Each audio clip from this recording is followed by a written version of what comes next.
At the outset, I wish the participants to the centenary session of Indian Science Congress and the people of the nation a purposeful and productive new year.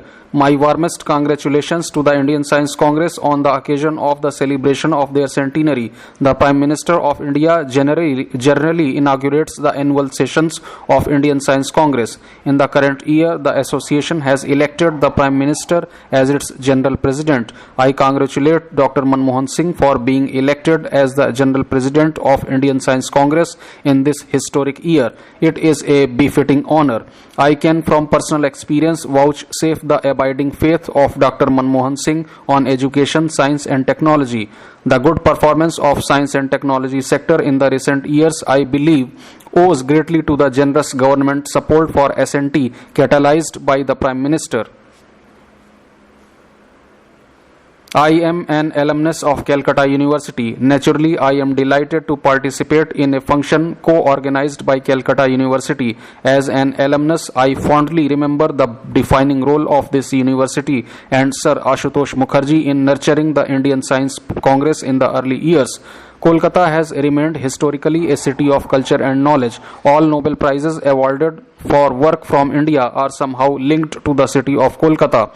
Sir Ronald Ross carried out his pioneering research on malaria in this city, for which he was awarded the Nobel Prize in 1902. Sir C.V. Raman's remarkable discovery, the Raman effect, for which he was awarded the Nobel Prize in Physics in 1930, was made here in Kolkata. The legendary Rabindranath Tagore and Mother Teresa were also awarded Nobel Prizes for their work carried out in Kolkata. The earliest organizations associated with science, the Asiatic Society, the Indian Association for the Cultivation of Science, and the Indian Science Congress Association were established here. These organizations gave rise to celebrated luminaries in science who promoted a scientific culture. Sir J.C. Bose, Professor Satyendranath Bose, P.C. Ray, Meghnad Saha and many others built the edifice of modern science in the country. Sir J.C. Bose is hailed as the first of modern scientists of this country. His original contributions to the invention of radio are well known. The recent discovery of Higgs boson particle highlights the epoch-making contributions of Professor Satyendranath Bose to particle physics. I do hope that the modern scientists of this city would emulate the examples of these leaders of science of the past. ISCA presented me a compilation of all the addresses of general presidents of the association as well as the inaugural addresses delivered over the years. These make fascinating reading. In a sense, these capture the history of Indian science as it evolved over the past 100 years. In the year 1957, I was a student at Calcutta University. In that year, the Prime Minister of India, Pandit Nehru, was the chief guest. The Chief Minister of Bengal, the visionary Professor B.C. Roy, was the President of the Science Congress. The topic of B.C. Roy's address to the Congress was on science for human welfare and development of country. The topic then was akin to the theme of the present session, science for shaping future of India. I was greatly touched by B.C. Roy's concluding message, and I quote, "The clouds of time may have hidden for us innumerable problems, trials and dangers, yet time may also reveal solutions of unknown difficulties or delightful surprises, which man with his knowledge of science should be prepared to turn to his advantage with faith, hope and goodwill." Let me congratulate the Indian Science Congress for selecting Science for Shaping Future of India as the focal theme for its 100th session. Science has to be closely linked to a culture within the society which is built on scientific knowledge. It calls for a scientific temper that Pandit Nehru always used to talk about. Scientific culture demands that choices and decisions are made by individuals, society and the nation on the basis of scientific logic. Indian economy has been following a new paradigm of development, that is faster, sustainable and inclusive growth with equity. It is a new concept because it combines the faster growth with objectives of inclusiveness and sustainability. How to harness the forces of science, technology and innovation to achieve this end calls for deep deliberation. I am sure you will all You will discuss this in all its aspects and implications with the seriousness that it demands. Science is one of the creative endeavors of human mind. Pursuit of science as a personal passion cannot be regulated or directed when the thrill of pursuit is in knowing the truth of the nature. Prepared and creative minds are required to observe the revelations of nature. Science seeks universal and fundamental truth. Culture of excellence is the second nature of creative scientists. Eminent scientists of the world have always been concerned as to how their understanding of natural phenomena could be applied to solve social problems of the future.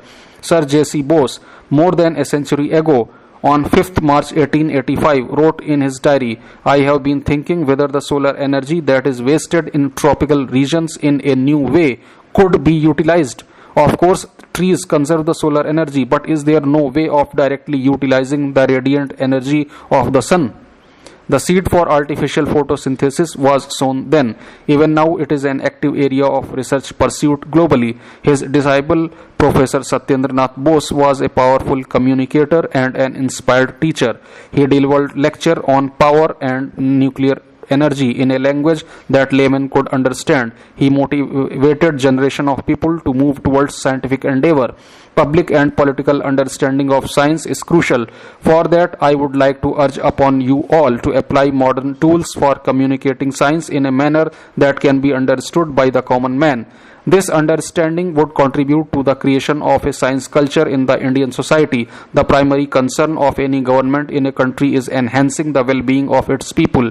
Technology has the power of changing the lives of the people by creating physical well-being. Countries have undergone transformational changes, all in one generation, from a relatively weak to an emerging economy. In this transformational change, technology-led economic growth has played a key role.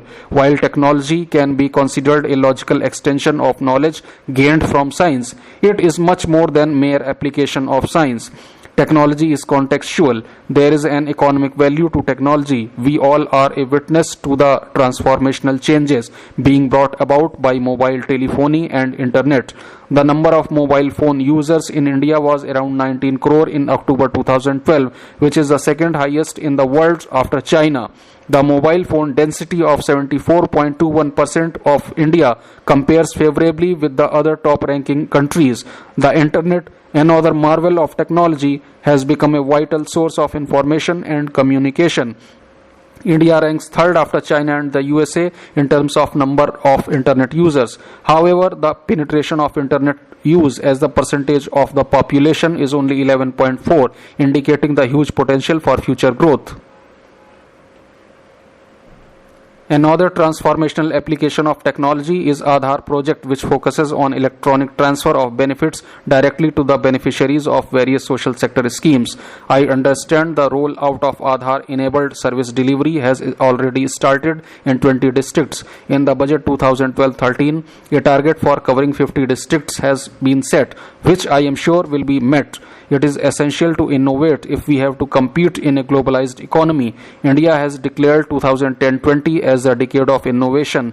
The announcement of science, technology and innovation policy today lays the roadmap for the development of an ecosystem for innovations and for encouraging, recognizing and rewarding the innovators in the society, especially the grassroots innovators who, through their genius, are adding value to the processes which directly impact the local population. The new STI policy has also addressed the issue of right-sizing our research and development system. Balanced economic growth, especially in emerging economies like India, is of paramount importance. Productive engagement of our youth in agriculture, manufacturing and value-based services holds the key for a balanced growth of the country. The new STI policy, I am confident, will pave the technology-led path for change, ensuring prosperity with peace and inclusiveness. We need an educational system which lays importance on development of a scientific culture within the society. Mere economic growth without the attendant knowledge capacity to manage the dimensions of change would neither suffice nor be appropriate. Our ancient universities, whether these be Nalanda or Taxila, focused on value-based holistic education. Perhaps it is appropriate to quote from an address of Rabindranath Tagore delivered 90 years ago. You know the traditions of our country are never to accept any material fees from the students in return for teaching, because we consider in India that one who has knowledge has the responsibility to impart it to the students. Swami Vivekananda always spoke of fusion of cultural values of the Orient with the practical methods of the Occident. Innovation is a modern means of converting knowledge into social value and wealth. Indian philosophy seeks to balance the pursuit of wealth and material success with the mastery of the self and the quest of inner happiness. The deeply introspective yet practical wisdom of Indian philosophy must find resonance in the metaphor of competition and conquest popularized in the modern world.